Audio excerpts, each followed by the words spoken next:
অধিবেশন চলাকালে পার্লামেন্ট কক্ষের মধ্যেই মারামারি হাতাহাতিতে জড়ালেন তাইওয়ানের আইন প্রণেতারা। শুক্রবার ঘটে এই ঘটনা।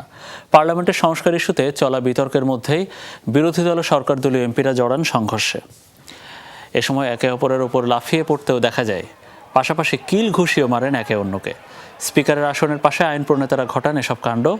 পার্লামেন্টে প্রধান বিরোধী দল কুমিংতানের আসন সবচেয়ে বেশি, তবে একক সংখ্যাগরিষ্ঠতা না থাকায় তারা সরকার গঠন করতে পারেনি। এ কারণে সরকারের উপর পার্লামেন্টের প্রভাব বাড়াতে সংস্কার প্রস্তাব দেয় বিরোধীরা।